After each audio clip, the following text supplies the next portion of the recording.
Good morning. আমি সাধারণত ক্যামেরার পেছনেই থাকি, তবে আজকের ভিডিওটা একটু স্পেশাল, তাই জন্য তোমাদের কিছু বলতে এলাম। রিসেন্টলি আমার চ্যানেলে 10,000 সাবস্ক্রাইবার্স কমপ্লিট হয়েছে। তোমরা যারা যারা আমার সাবস্ক্রাইবার্স তাদেরকে অনেক অনেক ধন্যবাদ নিজেদের ব্যস্ত জীবন থেকে সময় বার করে আমার ভিডিওগুলো দেখার জন্য। অনেকেই আমার ছাদ বাগান গাছের কালেকশন দেখতে চেয়েছিলে। আমার চ্যানেলে যখন 1000 সাবস্ক্রাইবার্স কমপ্লিট হয়েছিল তখন আমি আমার পুরো ছাদ বাগানটা ঘুরে দেখিয়েছিলাম, আর আজকে 10,000 হওয়ার পর আবার দেখাবো। কিন্তু এর মাঝে অনেকগুলো গাছ যেমন নতুন এসেছে, অল্প কিছু গাছ কিন্তু মারাও গেছে। তাছাড়া তোমরা অনেকেই আমার ব্যালকনিতে যে ইনডোর প্ল্যান্টসগুলো থাকে সেগুলো দেখতে চেয়েছো। তো আজকের ভিডিওতে আমি শুধু ছাদ বাগানটা ঘুরে দেখাবো, আর পরের একটা ভিডিওতে ব্যালকনিতে যে সমস্ত গাছ আমি রেখেছি সেগুলো তোমাদের সঙ্গে শেয়ার করব। তো চলো আমার ছাদ বাগানটা দেখতে থাকো। এই ভিডিওটা আমি একদম শীতের শেষে যখন আস্তে আস্তে গরম পড়ছে তখন বানিয়ে রেখেছিলাম, যাতে তোমাদের এই পিটুনিয়াগুলো দেখাতে পারি। ছাদের শুরুতেই এই জায়গাটা আমি পরপর পিটুনিয়া দিয়ে শীতকালে সাজিয়ে রাখি, আর বছরের বাকি সময় বিভিন্ন কালারের পর্তুলিকা দিয়ে সাজানো থাকে। এই টবগুলো থেকেই এই গাছগুলো যখন মরে যায় তুলে নিয়ে প্রত্যেকটা টবে আলাদা আলাদা কালারের পর্তুলিকা বসিয়ে দিই। আর এখানে দেখো কিছু গোলাপ গাছ আছে, তারপর কলিয়াস দিয়ে সাজিয়েছি, তারপর বেশিরভাগই জবা গাছ আছে। একটা জায়গায় নতুন যে গাছগুলো কিনি সেগুলো একটু রাখি যতদিন না পটিং করা হচ্ছে। আর পেছনেও অনেকগুলো জবা গাছ আছে, মাঝে একটা বড় বুগেনভেলিয়া রেখেছি, তাছাড়া অ্যাডেনিয়ামগুলো রেখেছি। যেগুলো বীজ থেকে আমি চারা বানাই সেগুলোই এখানে আস্তে আস্তে বড় করি, তারপর রোদে নিয়ে যাই। আমার পুরো ছাদেই শেড করা আছে, তাই রোদ কিন্তু খুবই কম পায়। এখানে একটা ডবল পেটালস টগর আছে, এখানে দুটো জবা আছে যেগুলো আমি প্রুনিং করেছি, রিপোর্টও করেছি। আর পাশের জবাটা এখনও রিপোর্ট করা হয়নি। এখানে আমার 4টে গোলাপ গাছ আছে, যেটাকে শীত মিটে যাওয়ার পরই একদম কেটে ছোট করে দেবো, যাতে বর্ষাতে ভালো গ্রোথ আনতে পারি। তো এখানে কিছু কিছু আইডির আছে, যেমন মিনি একটা সাদা আছে, অ্যাব্রাকাডাব্রা আছে, তারপর রক অ্যান্ড রোল আছে, পাশে একটা রক্তকরবী আছে, নীল টগর আছে।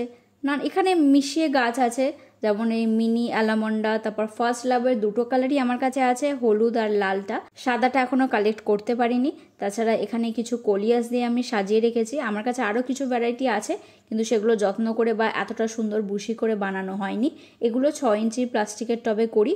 যখন রিপোর্ট করার দরকার হয় দেখবে নিচ থেকে সব পাতাগুলো ঝরে যায়, তখন কাটিং করে আবার নতুন চারা বানিয়ে নিতে হয়, নাহলে কিন্তু এই শেপ ভালো থাকে না।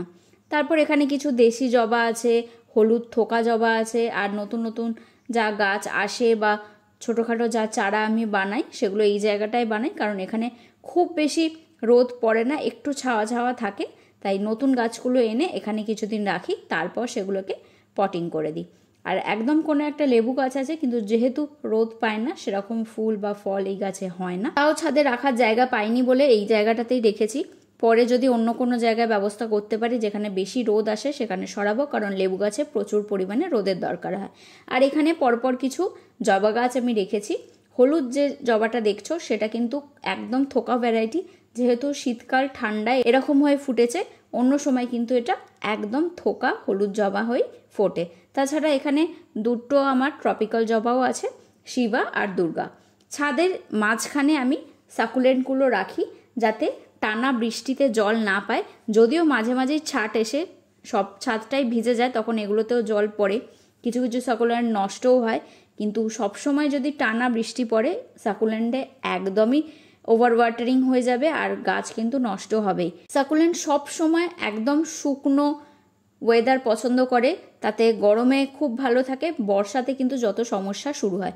তোমরা যদি নিয়মিত জল দাও আর সানলাইট দাও গরমে ইজিলি সারভাইভ করে যাবে। যদিও সব ভ্যারাইটি বাঁচে না, বেছে বেছে কিছু হার্ডি ভ্যারাইটি কিনতে হয়, সেগুলোকেই বাঁচিয়ে রাখা যায়।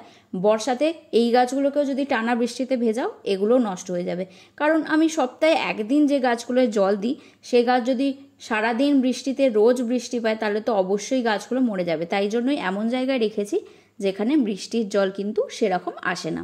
আর দেখো আমার কাছে 3-4টে রোজি ভ্যারাইটির অ্যাডেনিয়াম আছে, 3টে সিন্ডারে পটিং করা আছে। আর সামনের ছোট ছোটোগুলো হচ্ছে দেশি অ্যাডেনিয়াম, যেগুলো বীজ থেকে আমি করেছি, সেগুলো সিন্ডারেও বসিয়েছি, কারণ সিন্ডারে গ্রোথ অনেক তাড়াতাড়ি হচ্ছে আর বড়ও হচ্ছে, আর কর্ডেক্সটাও বেশ সুন্দর হচ্ছে। ওই জন্য আমি সিন্ডারে ভালো করে গ্রো করে নিচ্ছি, পরে এগুলোতে গ্রাফটিং শেখার ইচ্ছা আছে। দেখো এই সাইডটা থেকে পুরোটা দেখিয়ে দিলাম। এবার সাকুলেন্টের পাশেই আমার জারবেরাগুলো থাকে। জারবেরাগুলোতেও কিন্তু সেম ট্রিটমেন্ট, টানা বৃষ্টির জল দেওয়া যায় না, ওভার ওয়াটারিং হয়ে যায়, গোড়া পচে যায়, শেকড় পচে যায়, আর ফাঙ্গাসও কিন্তু লেগে যায়। তাই জন্যই আমি জারবেরা গাছগুলোকে মাঝে এরমভাবে রাখি, রোদও আসে আর বৃষ্টির জলও পায় না। গরমকালে এই জায়গাটা একটু ছাওয়া থাকে, আর এর সামনে বড় বড় গাছগুলো আমি তখন এনে দিই, যাতে জারবেরা গাছগুলো একটু কম রোদ পায়, ঠান্ডা ঠান্ডা ওয়েদারের মধ্যে ভালোভাবে রাখতে পারি।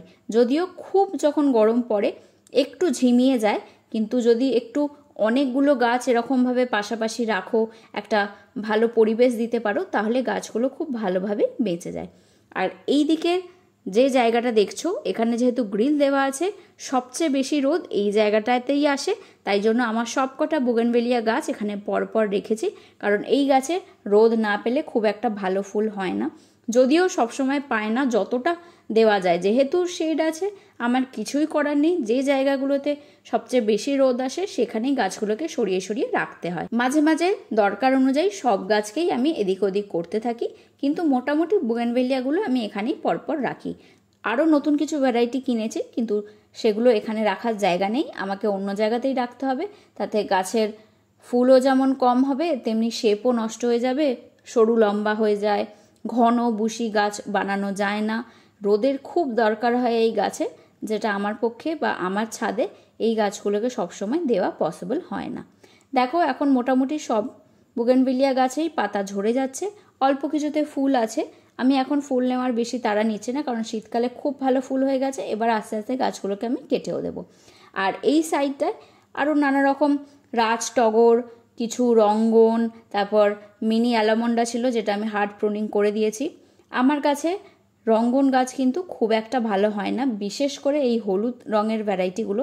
দু রকমের হলুদ আমার কাছে আছে, প্রত্যেকটারই পাতা এভাবেই নষ্ট হয়ে যাচ্ছে, একদম সাদা ফ্যাকাশে হয়ে যাচ্ছে। আমি সব রকম ট্রিটমেন্ট করেছি, যে যা সাজেস্ট করেছে সব অ্যাপ্লাই করে দেখে নিয়েছি, কিন্তু হচ্ছে না। আমার মনে হচ্ছে যে মাটিতে আমি গাছগুলো করি, মাটির পিএইচের কোনো প্রবলেম আছে, গন্ডগোল হয়ে গেছে, ওই জন্য পার্টিকুলার এই গাছটাতেই যত সমস্যা হচ্ছে।